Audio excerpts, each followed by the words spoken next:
The second verse.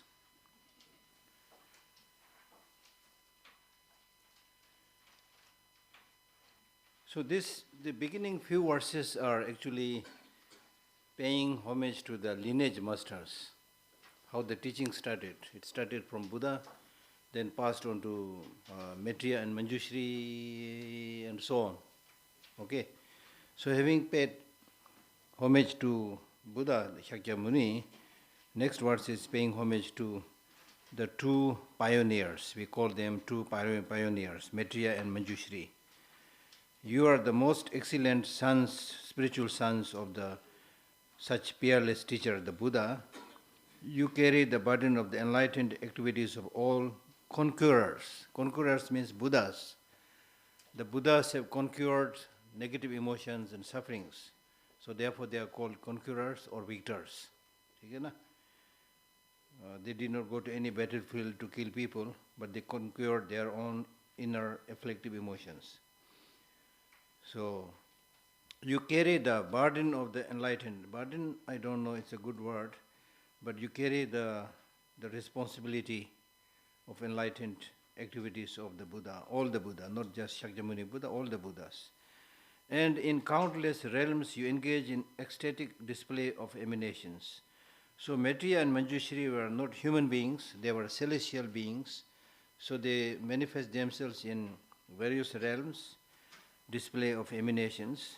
I pay homage to you, O Maitreya and Manjushri. So, Maitreya and Manjushri are said to be the one who carries the burden or the responsibility of the enlightened activities of all the Buddhas, because Maitreya is the one who carries the lineage, the vast lineage, the lineage of Lam Rim, the stages of the path, the vast. There are two the teaching of the Buddha can be categorized into two, the vast and the profound. The vast means the lineage, the path, and the profound means shunyata. Of course, both of these teachers carry both the lineage, but it is Nagarjuna is said to be the one who is primarily responsible for disseminating the teaching of the shunyata, the profound, and Asanga, Maitreya is the one who carries the responsibility of the path, the vast stages of the path, and Manjushri is the one who carries the responsibilities of the wisdom side. Okay, that's the meaning. Then next verse 3, so difficult to fathom is the mother of all conquerors. Mother of all conquerors means the wisdom perfection sutra. Wisdom perfection, it is by studying the wisdom perfection that all the Buddhas are born. So therefore it is called mother of all Buddhas, all victors. So difficult to fathom. It's not easy to understand the depth of the teaching on shunyata. More difficult probably than quantum physics. Right? So that's what he's saying. So difficult to fathom is the mother of all conquerors, and you who unravel its content as it is are the jewel of the world. Because Nagarjuna, you are the one who is able to unravel the profound, the subtlety, because it's the Nagarjuna who really explained in detail the teaching of emptiness. If you read his books called Fundamental Wisdom, there are actually 6 different, write-ups by him, books by him. So that talks in detail the meaning of shunyata. So therefore it's called you who unravel its contents as it is, without fabrication, without denigration, as it is, are the jewels of the world. So therefore you are really the ornament of the world.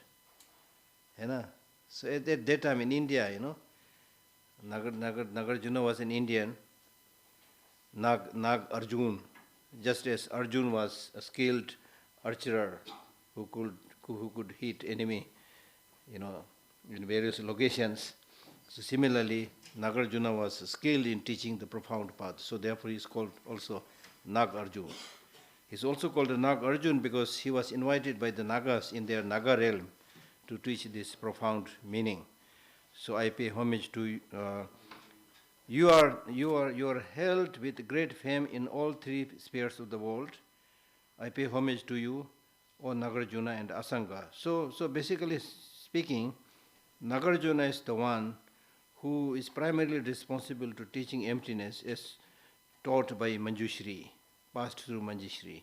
And Asanga is the one who primarily takes care of the teaching coming from Maitreya, the path other than Shunyata. This is not to say that he is not, talking about Shunyata, but everybody has different responsibility, right? So Maitreya and Asanga, they were men responsible for explaining the stages of the path, the conventional side. And Nagarjuna and Manjushri, they were more responsible for teaching Shunyata. So these great masters, they are really the jewel of the world. You are held with great fame in all three spheres of the world.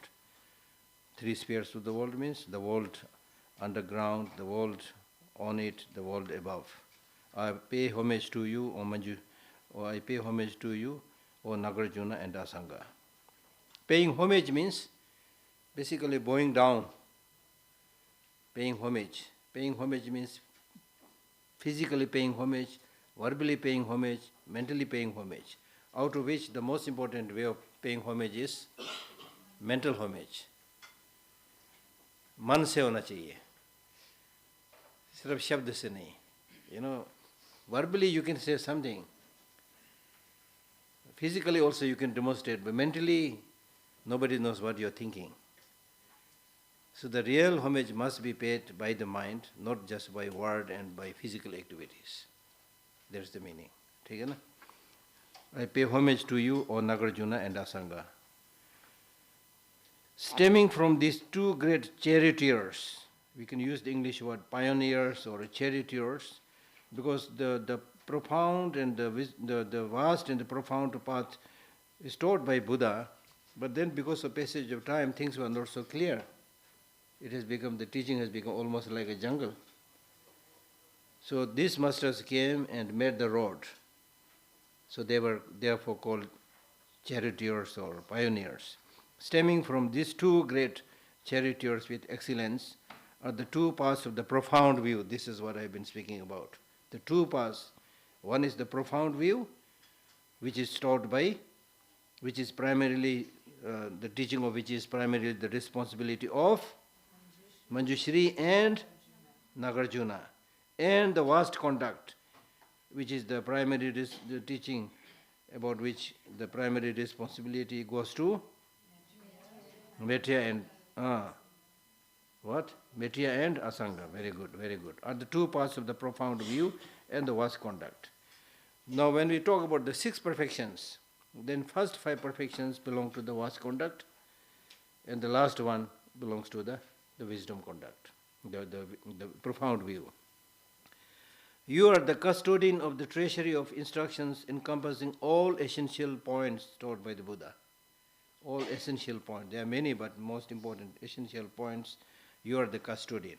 Now this line is very moving. In those days, they were the custodians. Now today, we need to be the custodians. है ना? अभी इसको देखभाल करने वाला हम लोग होना चाहिए. Right? तो हम लोग कहाँ कर रहे हैं? वक्त कहाँ है हमारे पास? We have no time. We should be custodian also. But we will say, I have no time, I'm busy. I'm busy. So some of you, Hindi में बोलता है ना, अगर कोई माई का लाल है, तो आगे आगे इसको संभालो. So when I read this, I really feel like, almost implying that some of you should be the custodian. Not all of you, but some of you must be the custodian. Meaning that at least you should grasp the meaning of this vast conduct and profound teaching. Right? As I said, the essence of Buddha's teaching is harmony of head and heart, dil or dimag ka santulan. Now today many intelligent people, they have head but no heart. They will make atom bombs. Intelligent, yes they are, no heart, so engage in making atom bombs, engage in corruption, don't care about other people, and use your that kind of intelligence is called corrupted intelligence.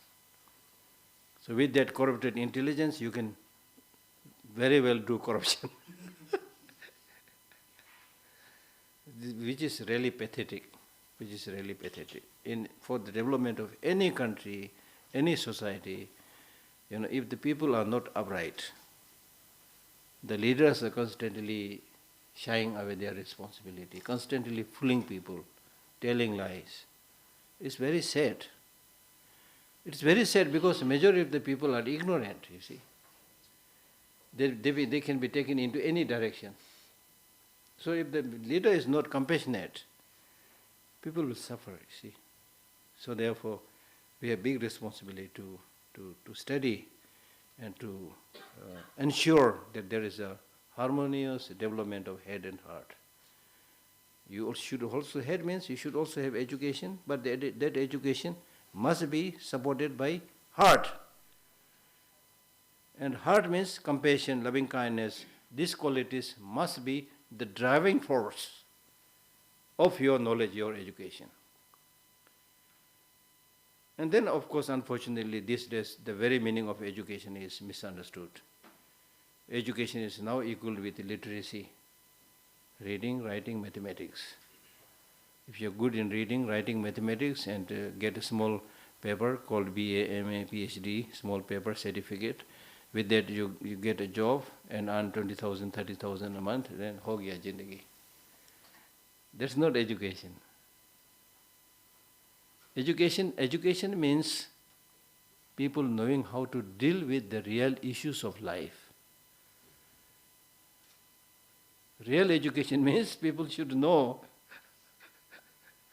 how to deal with real issues of life, when there is a conflict, when there is suffering, when there is problem. Now today, the result of education is people have these certificates, but when they confront some problem, they are completely lost, they don't know how to deal with it. And we have seen this very clearly during the COVID-19 experience. Many people in the West committed suicide because they have nothing in their brain, no resources to pull out. That's the problem. And we are going to face that all the more.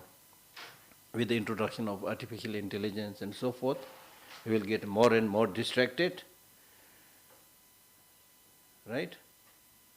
So science and technology, I have always been saying, the solution will never come from science. Many people have a lot of hope in science. But it's very clear the solution will not come from science. The solution will also not come from religion. 100% sure. So long as the solution is to come from man himself or herself, who uses science and who uses religion. When people misuse politics, politics become dirty politics. When they misuse religion, dirty religion. When they misuse science, dirty science. Everything becomes pure or dirty depending upon the user.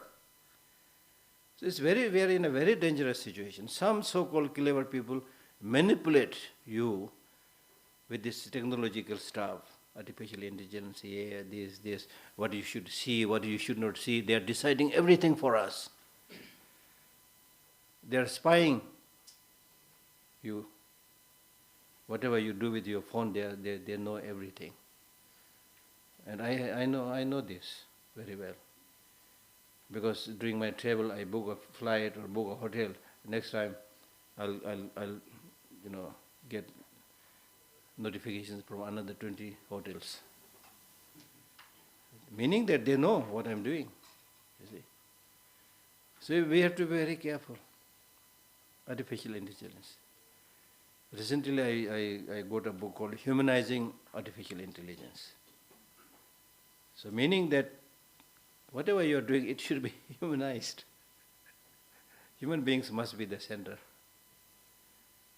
And everything that we do must, at the end of the day, contribute towards well-being, long-lasting happiness of people. Otherwise, all these scientific products and technology, they are toys. When the small children are not listening, what the parents do? They throw the toys. Then they play with it. They get confused with it. That's it. That's exactly what is happening. Only few people. And you know very well, the world's resources is today enjoyed, used by only 11% of the so-called rich people. And they are playing with our lives, our life. We need to be cautious and be very careful. There may be good things, but we should be very, very cautious. है ना? है कि नहीं?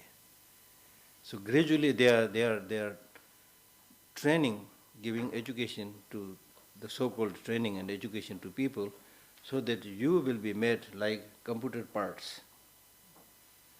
The computer parts that is made in America or Switzerland, wherever, they are same. Wherever they are required, they will be sent there.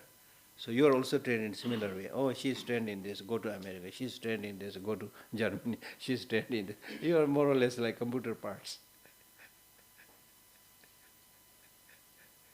So when you are tossed around with the lure and the power of the money in this way, how are you going to enjoy your human dignity, freedom, things like that? So we need to be awake, alert, and conscious. So it is for that purpose we are studying such text, right? You are the custodian of the treasury of instructions. So we must be the custodian of some of the important heritages that we have, Indian heritages, some of the meaningful, useful, relevant ones, not the stupid ones. आजकल TV में बार बार दिखता है ना अंध भक्तों बोल के media में बहुत बोलता है नहीं, whoever we are, we should not just follow, so-called traditions and customs blindly.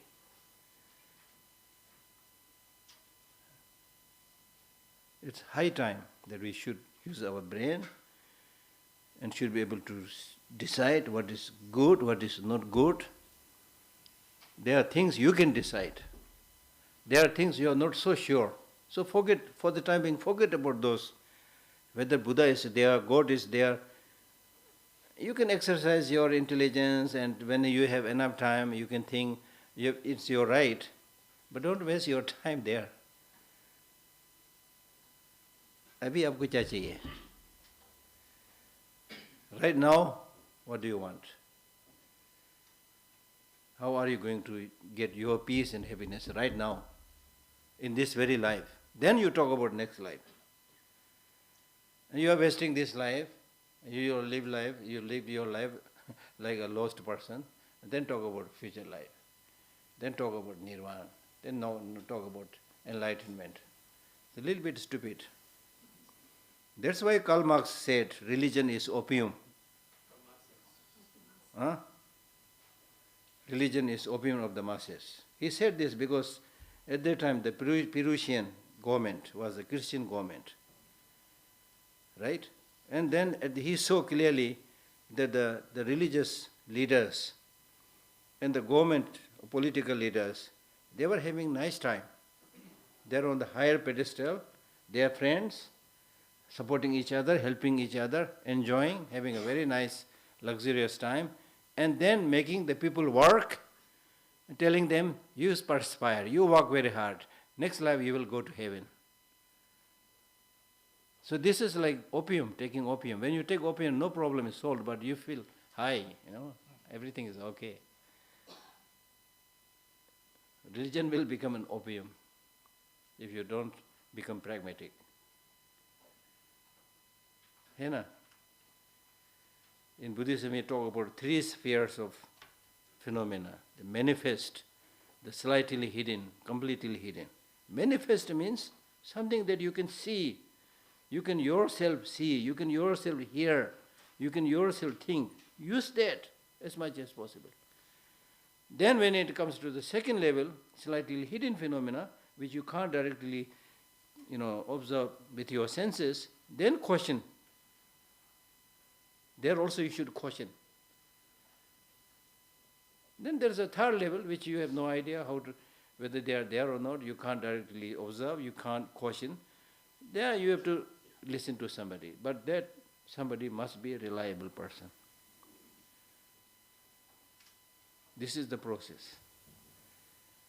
Hena, we are not sheep, led anywhere in any direction by some so-called stupid people, clever people, whatever they call it, Hena, that's what I think.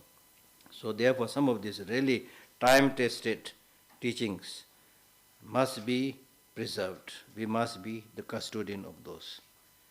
Because at the end of the day, right now you get very carried away by the marvels of the science and technology, and you will run after all this, right? Right? But gradually a day will come when you will really experience the problems of your life. Then this technology, your mobile phone will not solve your problem. Your fancy camera will not solve your problem. Any aspect of technology will not solve your problem. Then the only thing that will solve your problem is if you have these inner resources to pull out. I was reading one book where it is clearly mentioned that we are talking about the education process, what kind of education we should have, things like that, right? And we make some plans. But honestly speaking, this writer says, honestly speaking, you can't plan for a system of education in 2050 because you are totally unsure what will come in 2050. With such a speed, things are changing. You have no idea what kind of education you should have. And in fact, you will be shocked by that speed. You will be caught by that speed of change, and you will then suffer more from depression, loneliness, low self-esteem, all of which by which we are suffering. You will suffer more by these things. So at that time, the only thing that will maintain your sanity will be your inner resources. If you have wisdom to analyze things, if you know how to remain cool, if you know how to think properly, if you have love, compassion, things like that, inside you will be able to maintain your sanity. Otherwise you will not be able to maintain your sanity. So therefore, the point I'm making is, don't think that these teachings are irrelevant. These are like perennial philosophies, time-tested teachings. They'll be very, very useful. In fact, inevitable at the time you've encountered disaster. Right? दूसरा alternative नहीं है. Right? So therefore, you are the custodian of the treasury of instruction, encompassing all essential points. Essential points. So in our case also, if you have no time to read all the great teachings, texts, books, so forth, and get the essence. This is the essence. This summary of Lam Rim talks about this essence. Of this path without error. Without error means, if you want to be the custodian of all these essential points without error, then you need to study properly. Understand properly, understand precisely. Little knowledge is dangerous, as we say. Little knowledge se kam nahi karega. You need to understand the depth and vastness of this teaching properly, and to do that you need to listen to a qualified teacher, reliable qualified teacher. Okay? Of this path without error, I pay homage to you, to Dipamkara. Dipamkara Shirijan, he was a Bengali, very famous Bengali master who came to Tibet to teach. And so with this I want to recall the very profound spiritual connection between India and Tibet. I'm not saying this because now I'm staying in your home, but it was there 1,000 years back. Thousands of Indian teachers used to come there, among which Dipamkar Shrijana or Adhyas and Shanta Rakshita, Kamalashila, they were stalwarts, topmost scholars in India. They visited Tibet wrote text there. For example, Adhyas, when the Tibetan translators came, studied at his foot, and then at the king's, there's a long story, we have no time to tell the long story, but when the king told the translators to try to bring Adhyas, then Adhyas was one of the topmost scholar in that university, so the head of the university said, no, he is our gem, how can you take our gem? Then the Tibetan translators, paid homage to his feet and cried, It's a very, very moving story. Then Adhyas was highly realized. He consulted Tara Devi, did almost like a divination, he did consultation. Then Tara Devi said, you should go. It will be very useful in Tibet. Span of your life will be a little bit shortened. Otherwise, you will be very successful. So then they actually cheated that head of the university. They said, we are not going to Tibet, we are going for a pilgrimage in some Indian holy places. And that circle of that pilgrimage become bigger and bigger, reach Tibet. It's a very moving story like that, right? So similarly, Shantarakshita, Kamalashila and so forth. So to recall them, I also made a statue of all of these three in my library. Yeah, to recall their kindness. And in the Tibetan monasteries, we study all their write-ups, works, even to this day. So now it is the duty, responsibility of our Indian brothers, sisters to come forward and take the baton back. Really, I seriously feel, because it is, and I challenge my Indian brother, sister by saying whether Buddha was a Tibetan or Indian. Of course, India. Now Tibetans probably know more about Buddha. As we study all his talks, teachings, all his 108 volumes by the Buddha, all translated and kept in Tibetan. So the Tibetans, the Ladakhis, the Himalayan regions, we have become the custodians. Right? So in the main kind of Indian community also, we should really think about recruiting younger Indian boys and girls to study in depth. There are some, but not much, given the size of Indian. Because now in the West, there's so much after Buddhism.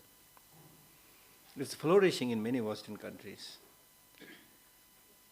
but not so much. Jitna hona chahiye, nahi ho raha hai, wo hona chahiye, bilkul hona chahiye. This is not to, develop the population of Buddhism, which I am not concerned, which is not important. The important thing is the wisdom, the non-sectarian wisdom. If you don't hesitate in using the word secular. See, talking about all sentient beings. That's the core teaching of the Buddha, all mother sentient beings. At a time when the world is talking about globalization, now only, that also globalization means only human beings. That also primarily marketing, business. They are not talking about globalization because of compassion and loving kindness, things like that. And 2,500 years back, Buddha was talking about all mother sentient beings, including mosquito, rats and cats and whatever, all living sentient beings. And why shouldn't we promote this kind of concept in India on a global stage? Yes, His Holiness the Dalai Lama and some of us are as much as possible represent not only Tibetan but the Indian side also. The Indian government knows that, and some of the leaders also told us we are very grateful you are representing Indian tradition in the world platform. Some of them have told me also like that. But it should be much, much more. The reason is if you are able to come up with this kind of Buddhist philosophy, which talks about harmony, which talks about well-being of all sentient beings. If we are able to gradually, produce kind of ripple effect in the society where people are more compassionate, more caring, less liars, less cheaters, less deceivers, less corruption. I can't imagine where this country will be. Intelligence is here in this country.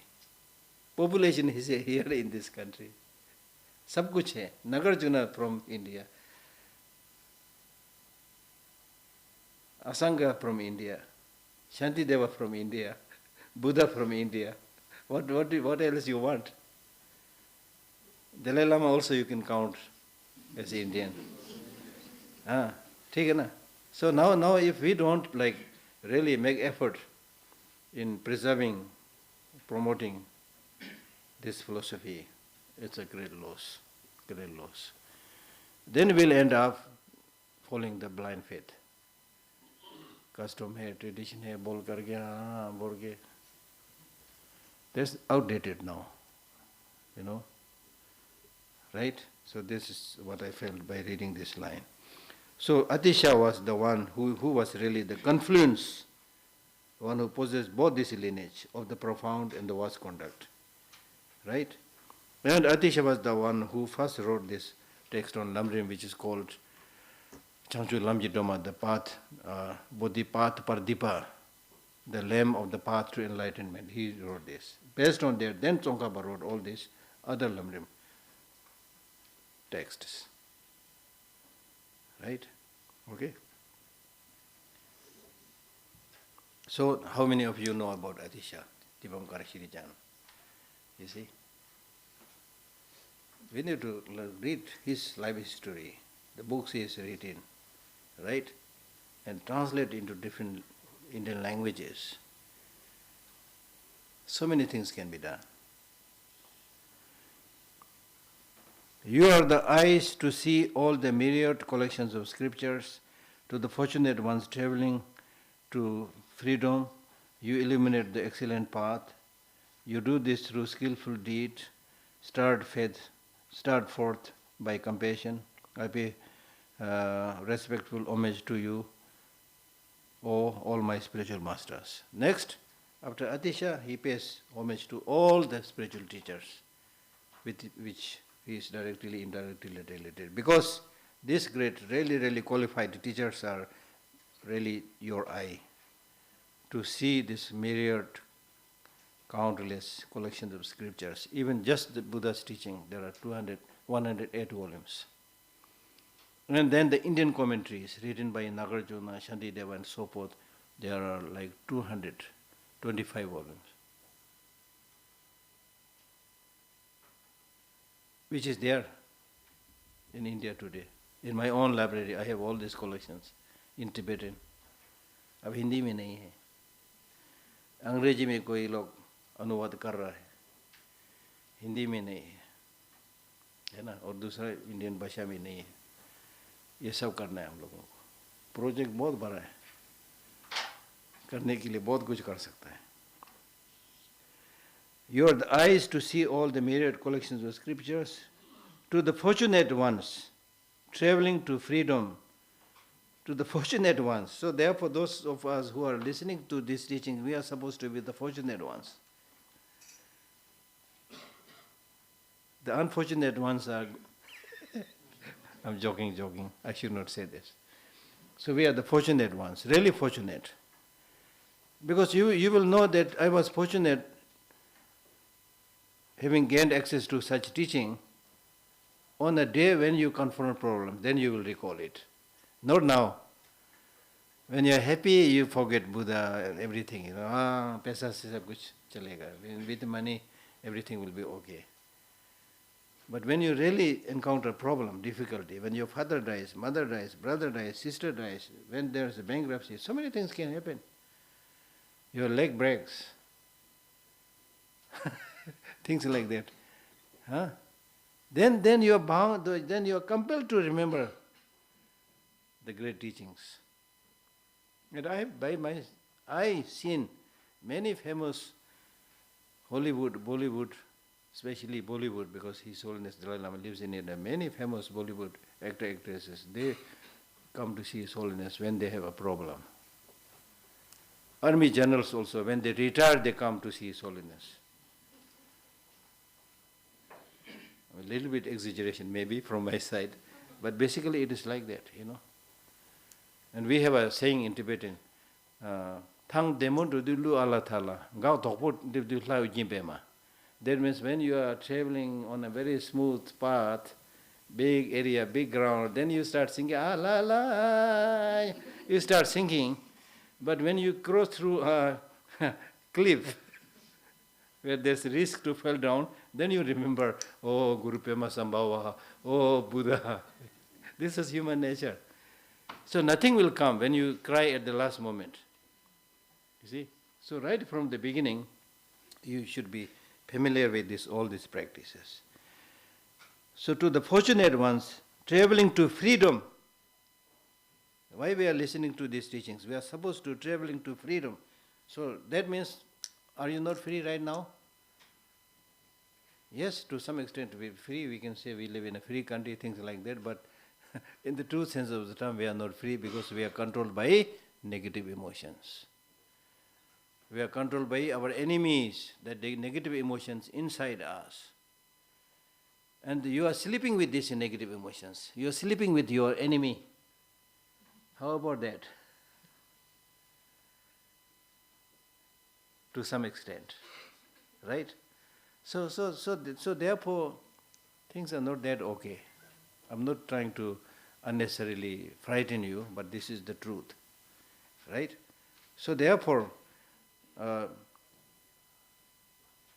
freedom, you illuminate the excellent path. This excellent path leading to Buddhahood is illuminated, explained by these great teachers. And you do this through skillful deeds. And when these great teachers, when they give the teaching, they do it through skillful means, depending upon the mental level of the students, and stirred forth by compassion, motivated by compassion, not motivated by dollar. There is this story of one teacher, Tibetan teacher, who said, I've given teaching to thousands of students, but I never expected anything from them. I did not expect even a thank you from them.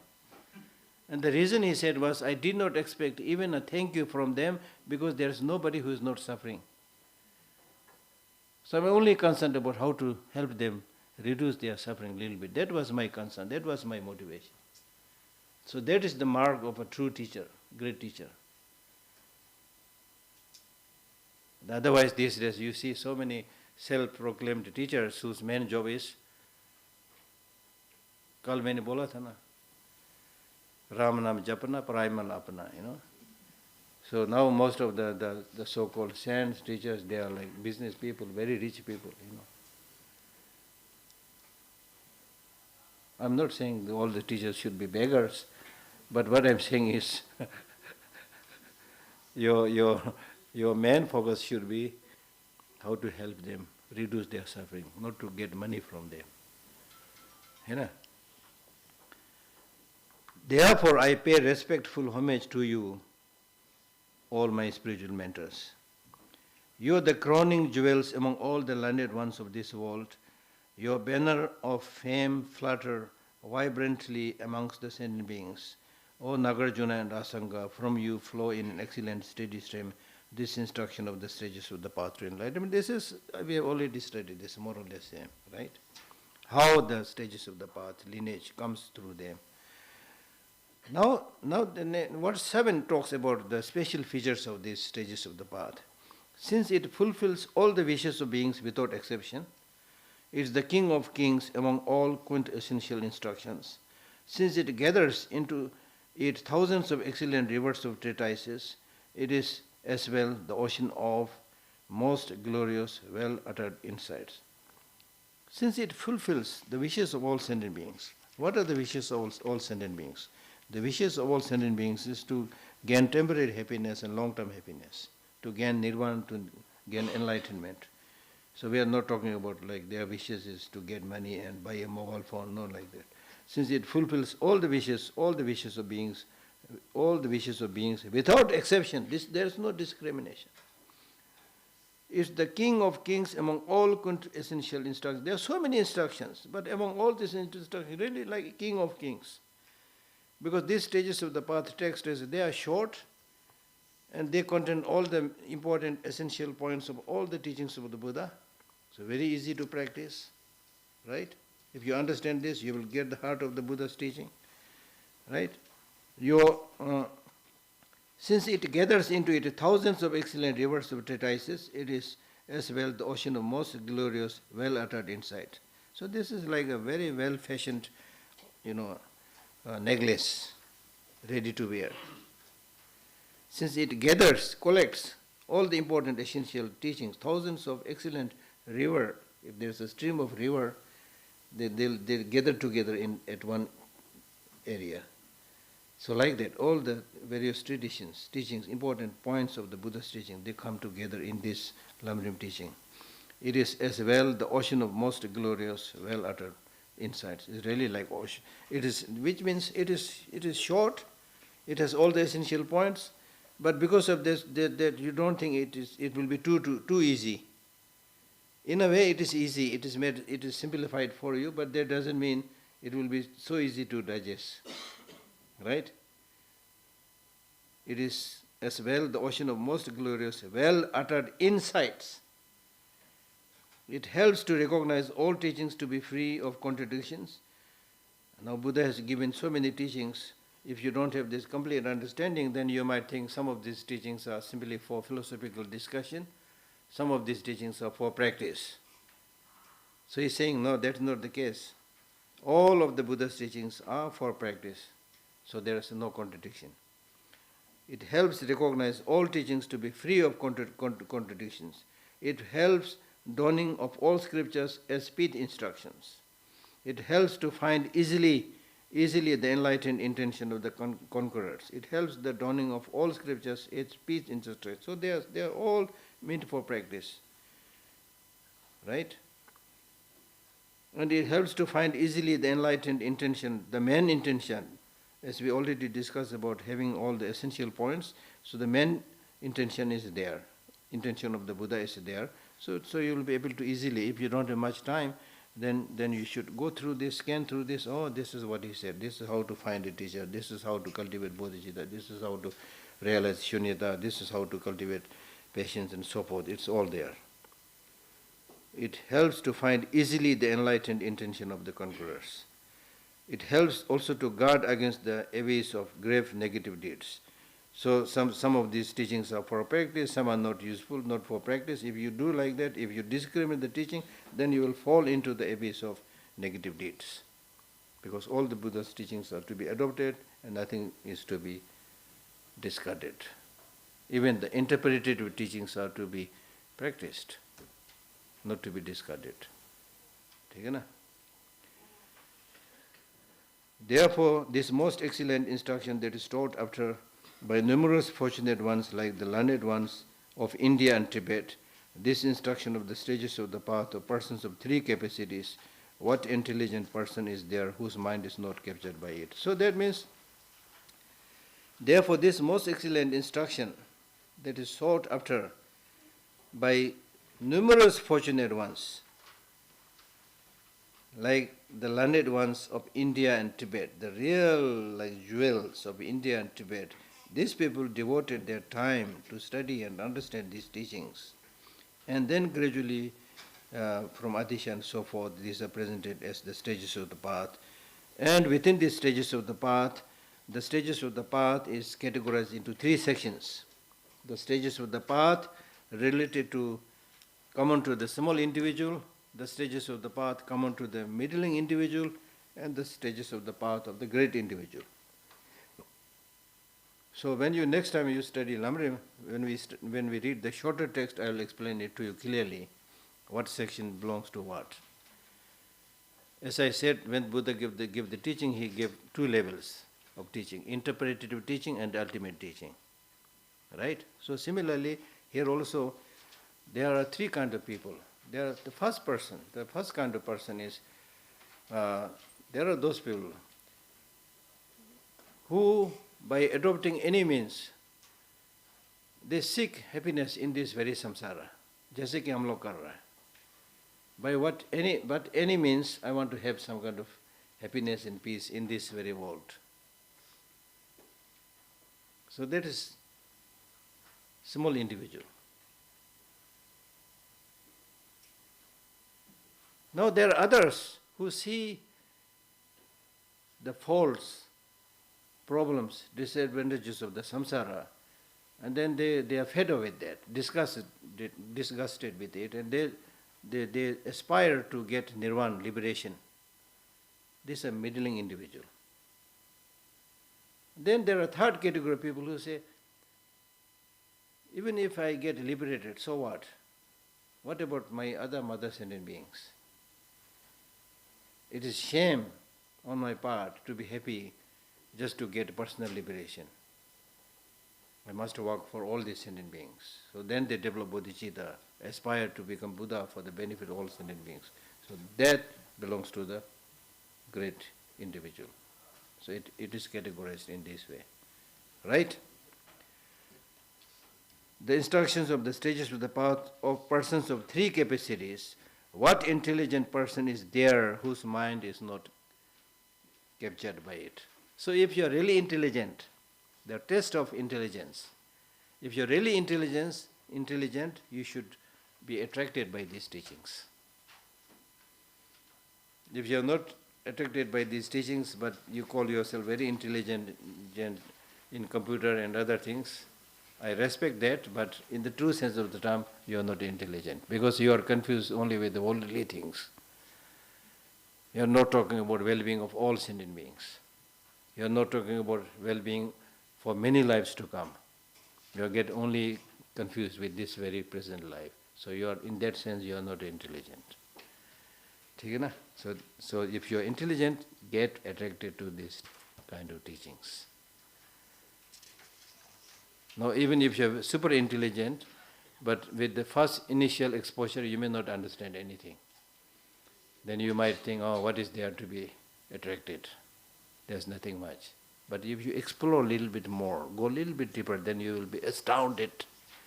Wah, kya baat ka hai. And I had several encounters like that. Once, one of my Tibetan friends who lives in Norway called me and said, there are two lady journalists who are coming to Dharamsala who wants to interview you, Geshe-la. Do you have time? I said, yes, I have time. Then they came, they interviewed me, and after the interview, when they were packing their camera and things like that, they were chatting. I could hear, they were chatting each other.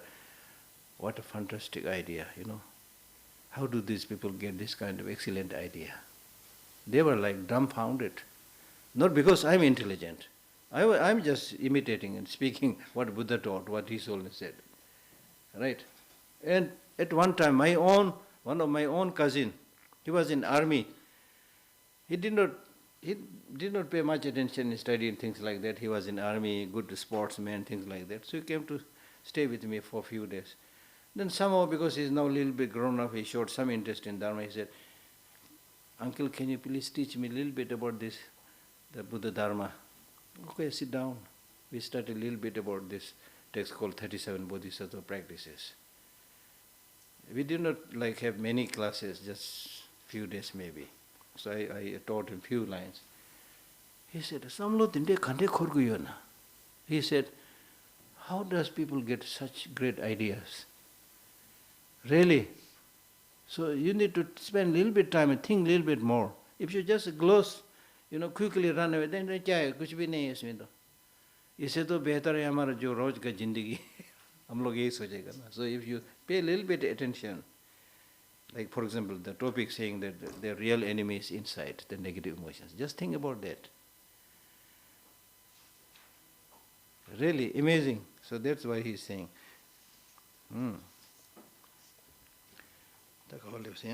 Okay.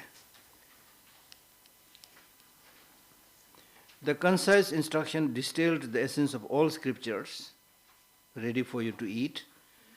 Even if you can't study very much, even through reciting it or listening to it only once, the benefits of teaching the Dharma, listening to it and so on, will be accrued.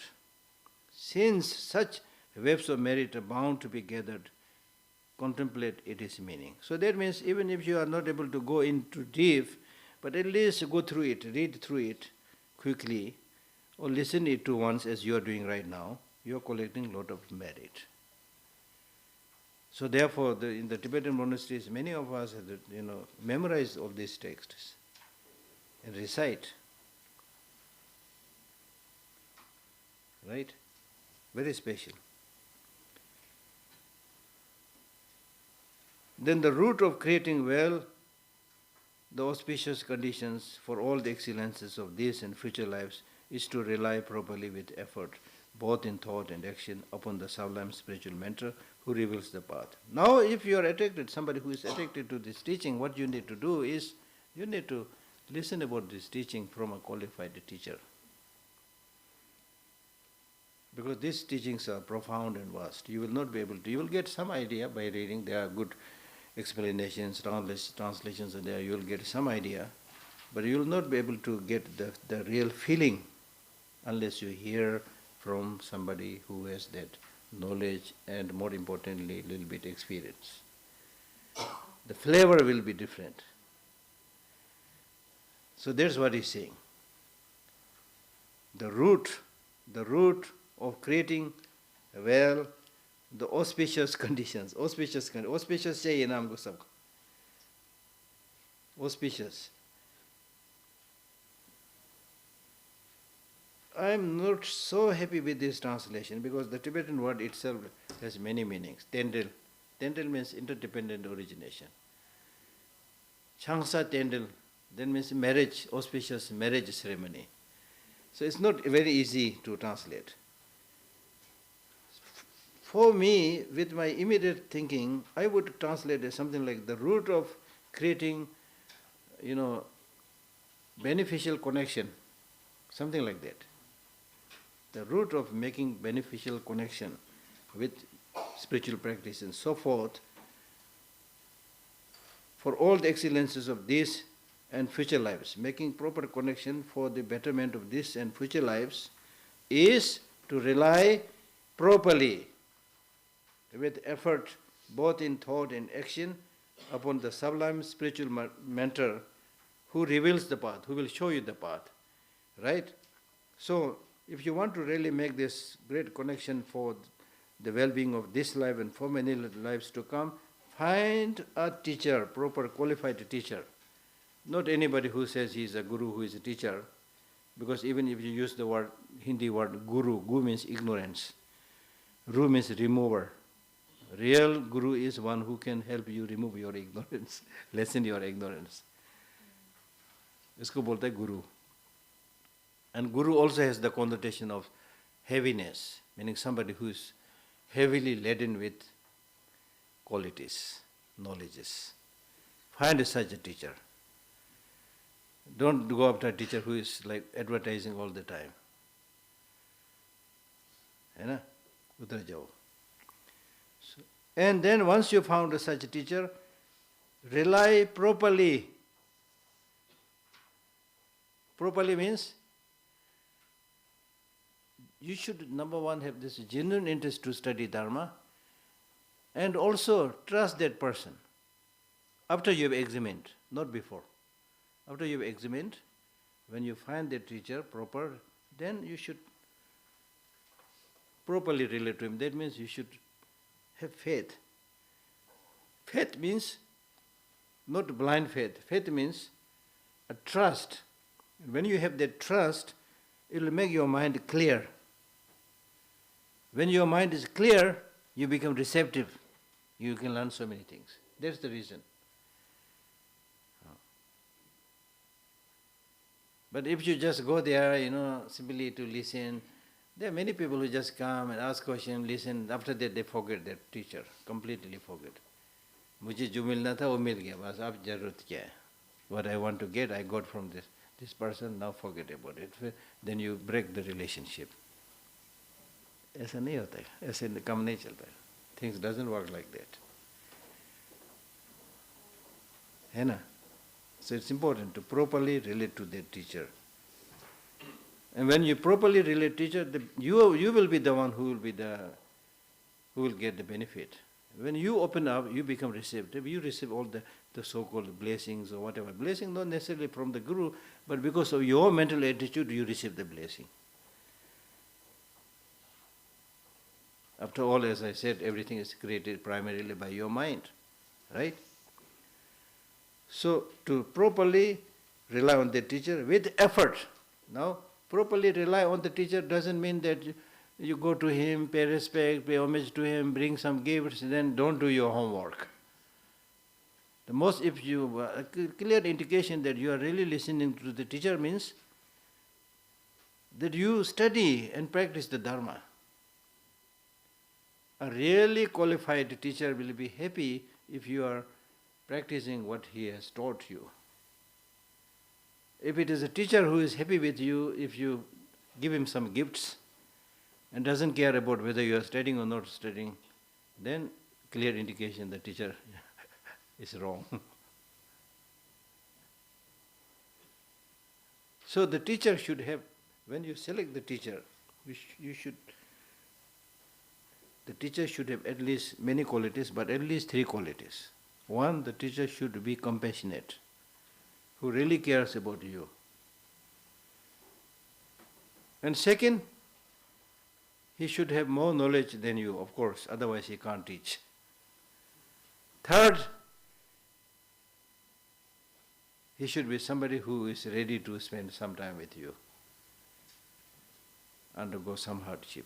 So it's not that easy, but look for that.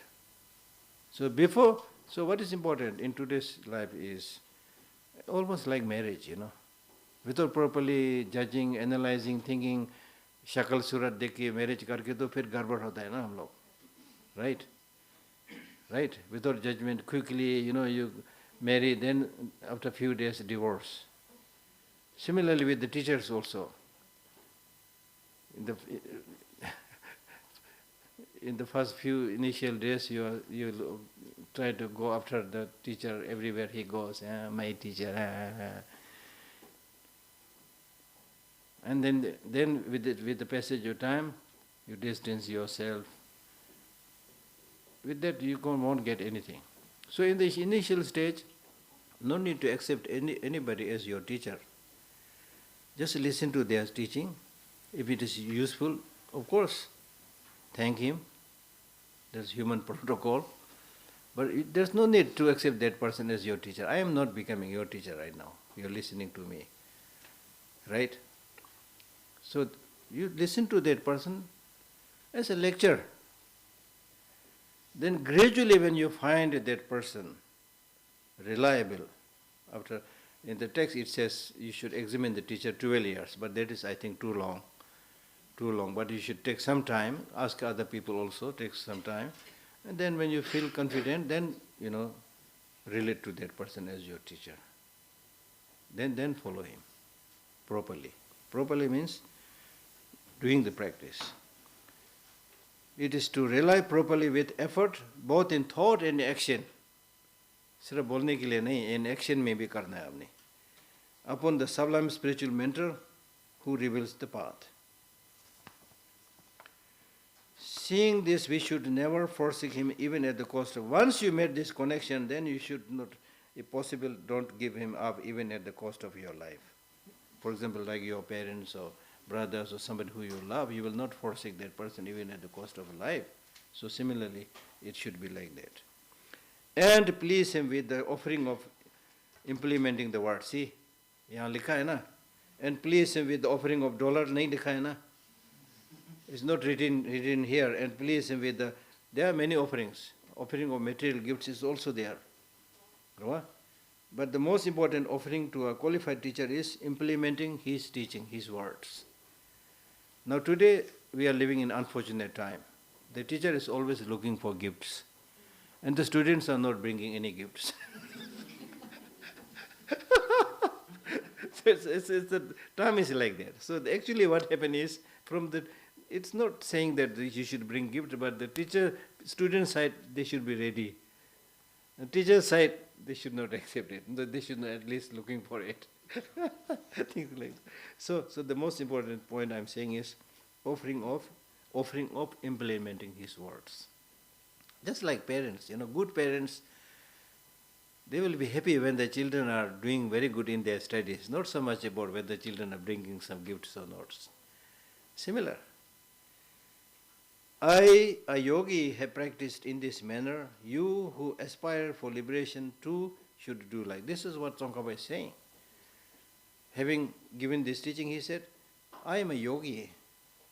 I'm not just talking and teaching. I've lived this. I practiced this. I, yogi who practice, this is very powerful. I, yogi, have practiced in this manner. And you who aspire the liberation too should do likewise. Very powerful. Right? With confidence, he is saying that I, as a yogi, practice this, got a lot of benefit, you should also therefore practice it.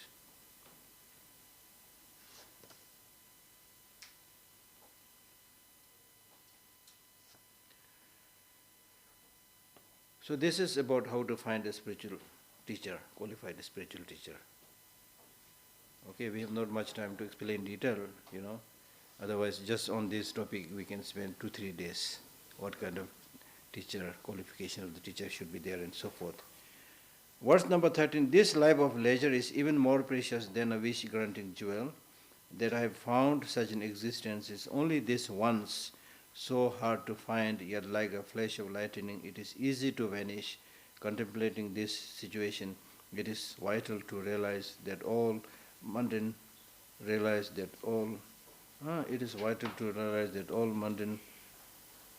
something is missing. Contemplating this situation, it is vital to realize all mundane pursuits. Like it's down. Yeah. Like the empty grain husk is floating in the winds. And that we must extract the essence of human existence. I, a yogi, have practiced in this manner.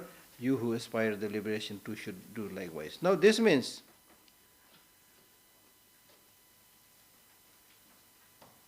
this life of leisure, this human life that you have obtained today, is something that's very difficult to find. Leisure means you have time. So according to this master is saying you have leisure means you have time. So don't say I have no time, I'm busy. He says you have time. You have to make time because this is so important. And unfortunately, for modern people like us, we have time for everything else except spiritual practice. Wrong priority. So this life of leisure is even more precious. This human life is more precious than wish-granting jewel. More precious than precious gem. Sona, chandi, jo bhi hai, zebrat, jo bhi hai.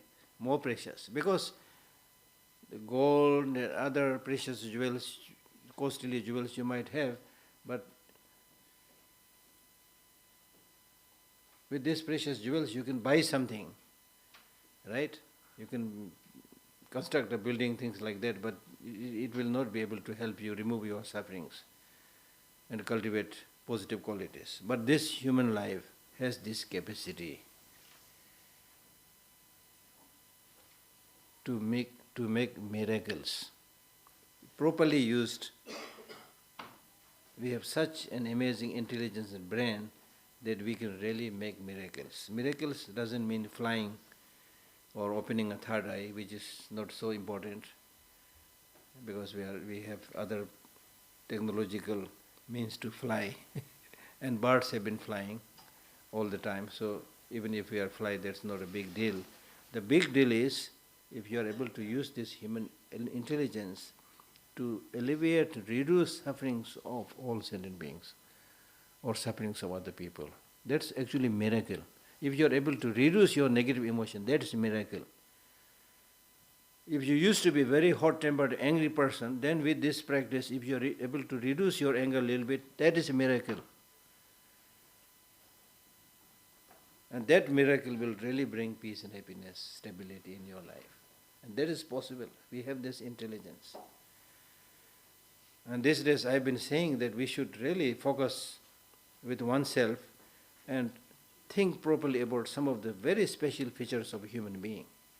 And one very special feature is human intelligence, the capacity to judge between what is right and what is wrong. The second feature is language. And this language is for dialogue, for negotiation. If there is a problem, if there is a misunderstanding, don't yell, don't shout, but sit down and solve it through dialogue, through negotiation. Don't jump upon each other. Don't try to cut each other's throat. If we do that, then we are more like tigers and lions, not human beings. Tigers and lions, if they have a problem, they can't say, let us sit down and have a dialogue and discuss the problem. They don't have that language. So the only thing they can do is pounce upon each other and try to tear each other into parts. But we are not like that. We are doing like that, which is shameful. As human beings, we have this very sophisticated language. So sit down and talk. Kya baat hai bhai? Itna gussa kyun hai? Why you are so angry? Tell me, how can I help you? We can solve it. That's why people like His Holiness the Dalai Lama, even the Chinese government brought so much atrocity and torture and killing. Still he is talking, let us have dialogue. Let us have negotiation. You see? So this concept of dialogue must be taught in the classroom. If there is misunderstanding among the students, then let the students solve that problem through talking, not teaching each other. Right? And then, as I have been repeatedly saying, look at your human, other features like hands, long hands, good for hugging, not for eating. So many things can be said. The nice teeth, also good for smiling. Things like that. The very feature of human life has all these amazing qualities. So we should study more about human being itself. This life of leisure is even more precious than a wish-granting jewel, that we have found such an existence only this once, only today.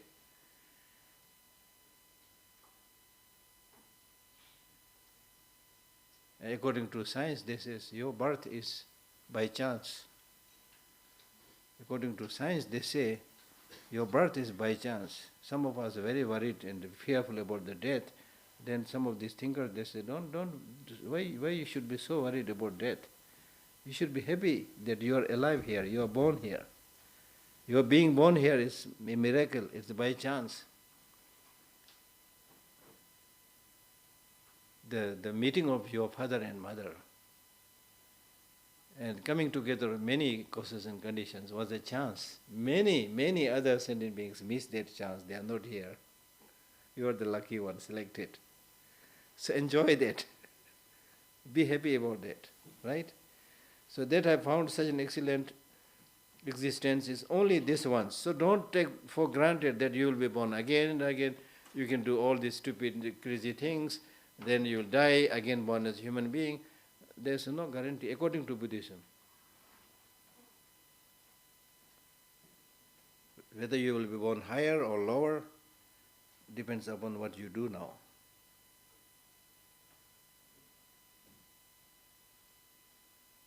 And according to Darwin, what does he say?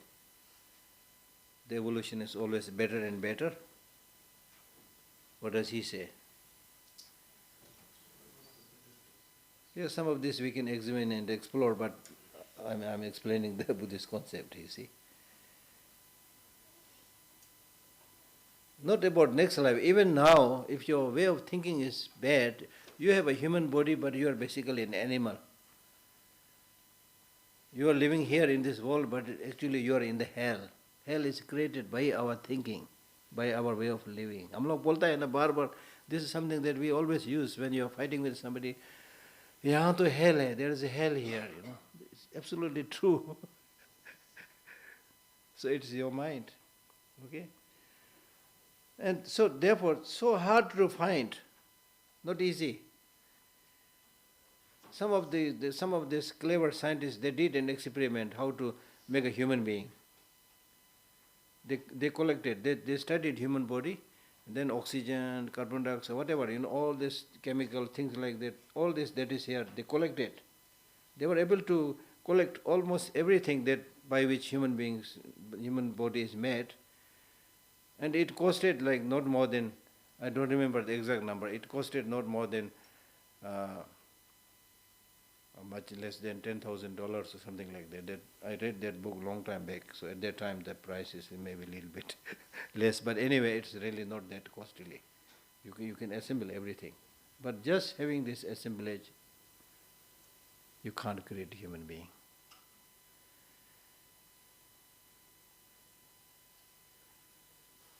Right? So hard to find. So hard to find, but having found one, if it is going to last very, very long, then this is another thing. But so hard to find, yet like a flash of lightning, it is easy to vanish. You are here today, tomorrow you may be gone. हम लोग बोलते हैं ना बार बार, कल यहाँ था बेचारा, और टैक्सी एक्सीडेंट हो गया, मर गया. He was here attending the teaching, but he had a car accident and died. He had a heart attack and died. Things like that. Anything can happen. So this is again not unnecessarily frightening you. It is possible. Why should we talk about all this? We should talk about this because right now is the opportunity to do the good things. So whatever happens later, you don't have to regret. Now don't have to regret means, I'm not saying that कई लोग बोलता है ना 4 दिन की चांदनी है, 4 दिन की जिंदगी है, खाओ पियो मौज उड़ाओ बोलता है ना, वो नहीं बोल रहा मैं.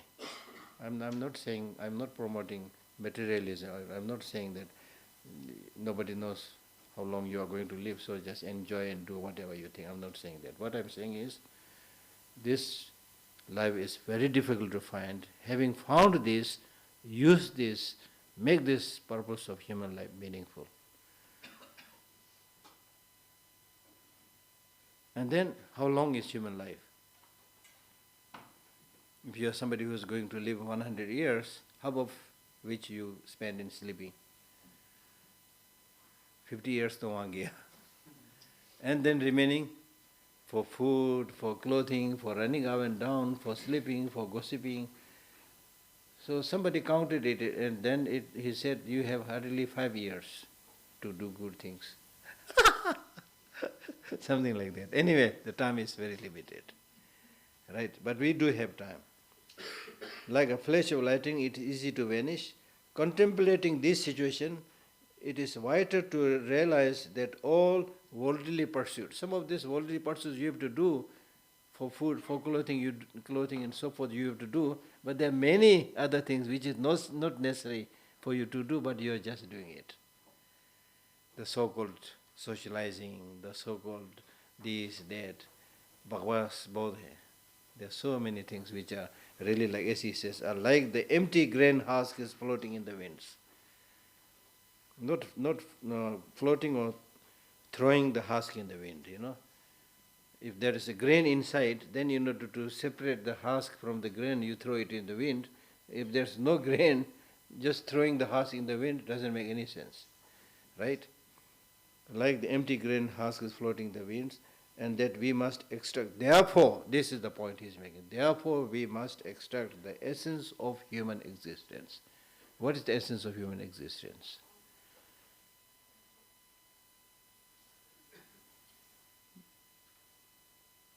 Do everything that is good.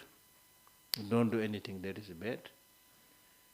Discipline your mind. This is my teaching. This is what the Buddha said. Do all those things that benefit others, not harm others. That's the essence of human life. So do that. And when you do that, then you will die. At the time when you die, you have no regret. You are so happy. I played my part. Otherwise you will be like Alexander the Great, who looted so many places, and then he realized he was dying. He called one of his generals to bring all the sacks of golds that he has looted and put all of this in front of him. And then he did like this, he died. Look, I have all this sacks of gold coins, I cannot take even one. It is said he died like that. Whether he did that or not, but it is true that we will all go empty-handed. We came into this world, came with nothing. When we go, we'll go with nothing. When we came into this world, at least we came with our human body. But when you go, I jokingly tell people there is a tight security check at that time. When you die, they'll say you must be hiding something in your body. Leave this body also behind. Body also left behind. That's the truth. Right? All right. Now some questions. Oh, so I a yogi, have practiced in this manner. You who aspire for liberation, too should do likewise. Okay? In the beginning you said that less knowledge is dangerous. Less knowledge is dangerous. Less knowledge is dangerous. Even the more knowledge is also dangerous. Yes, true, you are right. So I have my own understanding. What sort of knowledge we should pursue? Very good. The question is over. Yeah. Very good.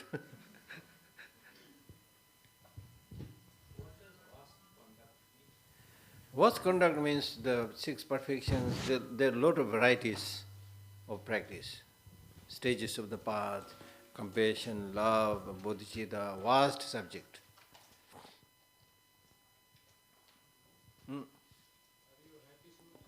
Huh? Are you a happy soul? What? Are you a happy soul? Am I happy? I think so. Can you say this in the microphone? Are you a happy soul? Soul, I don't believe in soul. I'm a happy person, yes. Happy person? Yes. But you just said with so much death having around and so much. So what? So what? How can one be happy with so much of death around? That's the point. You should be happy in all difficult situations to solve the problem. One can't be happy in such situations. Because your being unhappy is not the solution.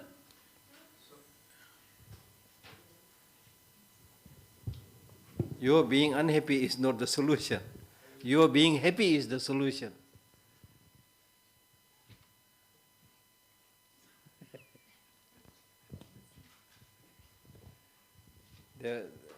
Some time back, because I talk about all this, there was a probably Chinese origin lady. A group came from America. So I gave a short talk. So I again spoke about these subjects. So after the talk was over, one lady just came chasing me saying, Geshe Lhakdor, are you really happy? Just as you are doubtful, she was also doubtful. I said, yes, I'm happy. Why? Are you not alone? Yes, I said, I'm alone. Still you are happy? Yes. Why? Because I have a place to sleep, something to eat. There's no war going on here in Dharamsala. There's no flood, things like that. So I'm happy in that sense, personally speaking. Yeah. There's so much of poverty around, there's so much of Yeah, but then, dead people. How can we be happy in such circumstances? that's what I'm saying. If there's so many problems around, if you feel miserable, feel sad, is that the solution? No, silence, karma is the solution. Huh? Silence and karma is the solution. Silence and karma. So, that has nothing to do with me. Silence and karma will solve it. Why should I be unhappy? If that is the case, that's what I'm saying. Yeah. Okay, next question. You have not answered my question. Huh? You don't need answer because you know already. Your view also. My view. My view, first of all, I don't remember I said less knowledge is dangerous. No, I didn't say. I didn't say less knowledge. I didn't say less knowledge is dangerous. I said little knowledge is dangerous. Yeah, please. Yes. नहीं इसीलिए तो record करना पड़ता है ना. Thank you. My name is Surinder Singh. Yeah. So here is a statement that I read. A friend of mine said, and then there will be question. The statement is that there is inherent violence in being alive. You can't completely avoid it, and obviously you can't be completely violent all the time. So where do you draw a line where the inherent violence is okay, and when it's not okay? Inherent violence. The inherent violence, I mean, the very fact that someone is No. alive is inherently violent act. Now this, we should be careful about the usage of this word, inherent. In Buddhism, we use the word saying that there is no inherent existence. So from that parlance, there is no inherent violence. But I'm sure you're not saying that. What you are saying is, by birth there is some kind of violence. Many people, scientists also, as I said yesterday, they say that anger, jealousy, hatred, these are with us, and these are necessary, there's nothing negative about it. They say things like that. But the question is, even if it is there or not, even if it is there, is it really good for you? Is it something that you should continue to nurture? That's the question. If it is something that is not good to nurture for you or for the society, then we need to find a way, look for the second way, whether it can be reduced. Then through that way we find, yes, it can be reduced.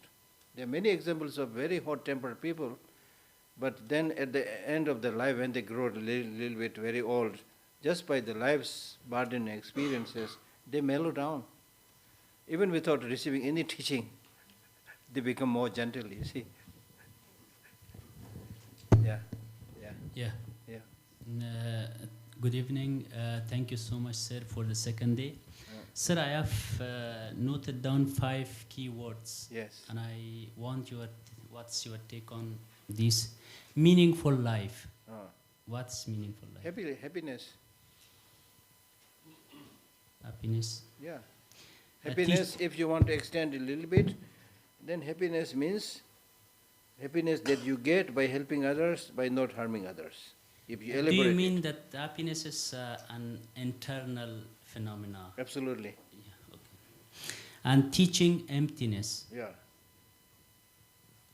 So what? Teaching emptiness. Can you elaborate a little bit on that? As I mentioned earlier, emptiness is not equal to nothingness. Emptiness means empty of inherent independent existence. This needs to be told because even though there is no independent existence, but our ignorant mind thinks there is independent existence. No, sir, I am asking about teaching emptiness. Teaching emptiness to others. Yes. Teaching emptiness to others, you need to judge the people. I mean, is it possible to teach someone not to be greedy? So therefore normally they say if you want to teach emptiness, don't start right away from emptiness, but start from dependent origination.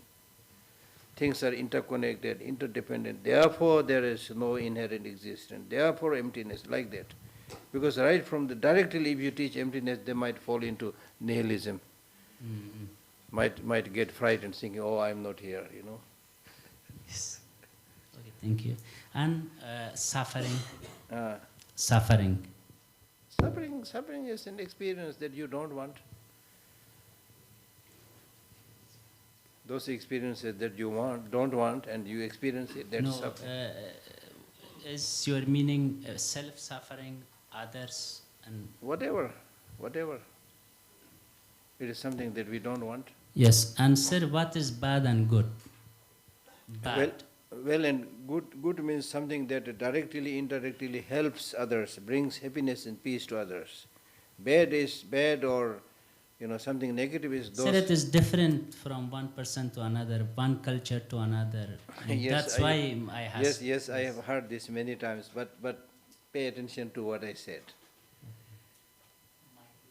Thank you.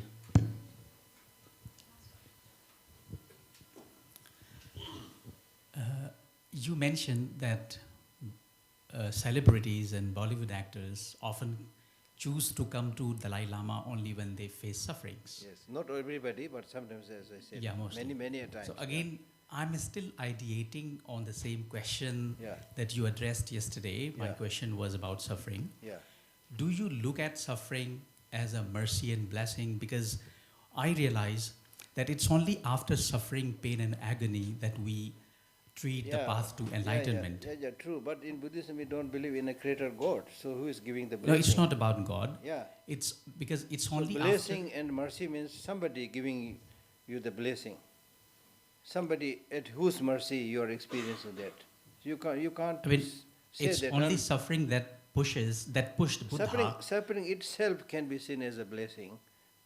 Suffering, it can be seen as a blessing if it is transformative in that sense, but you cannot say this is a blessing given by somebody. No, like in the case of Buddha, it was only suffering that pushed him to find for cessation of suffering. Yeah. So therefore we say suffering is introduction to happiness. That sense. Yeah, you said it's a stepping stone. Yes. Thank you very much. Yeah. Yes. Thanks, Yeshla, for sharing your very kind wisdom with everybody. I have a small thing that, and I believe you are the right one who can answer it. So, in physical world, we see, in terms of matter, this cause and effect is directly, it can be observed. There's a cause and there's an impact. Yes. And in terms of our day-to-day life, the actions that we do and the karma that we create, so it's not that much what we see, what we hear that your karma binds you. And does it really works that way, that your action creates a certain element around you and you have to be accountable for the elements you have created through your actions? And the teaching goes in the East, some of the teaching goes and says that the elements, the karma binds you for many lives and so on. So does it? Yeah, for example, when we are we are all listening to this teaching very carefully, then you should just come in and shout, "What are you doing, you stupid bunch of people? This is your action."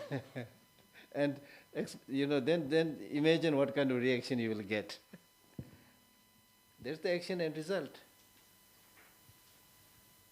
So it's like that.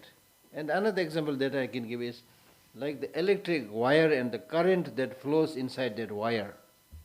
Electric wire we can see, but the current flowing through the electricity we don't see. But because of that, if you think there's nothing there, touch the live wire, you'll feel it. So there are many invisible, like in science we call it energies, They're very much there. Very much there. Therefore, what we call as the word vibration.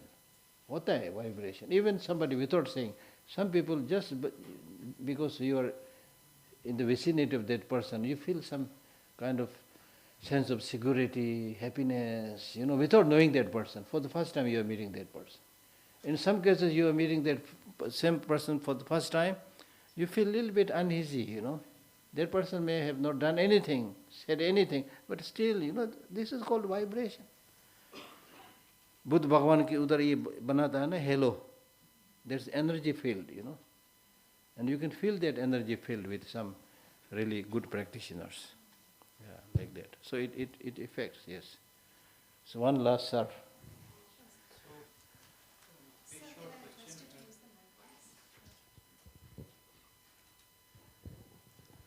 Are shunyata and emptiness the same thing? Same thing. Will you be expanding on this at some Yes, stage? I will be. I will be, yes.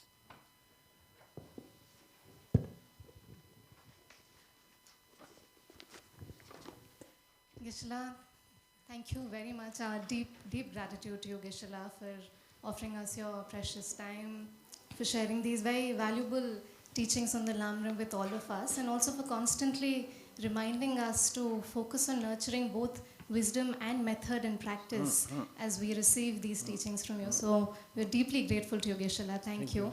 And to all our friends here today, it's been such a joy and an honor to share this experience together of receiving these very valuable teachings from Geshe-la in community. So thank you very much for your presence, for your motivation to share your time and energy with us, and we really look forward to welcoming you over the next 3 days. So thank you and have a wonderful night.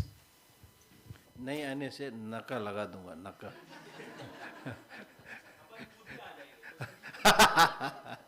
हम लोग जब मैं भारत में आया था शुरू में तो हम लोग रोड वर्कर्स था तो बोलता कि नहीं आया तो नका लगा दूंगा I remember that word naka. Thank you. Good night.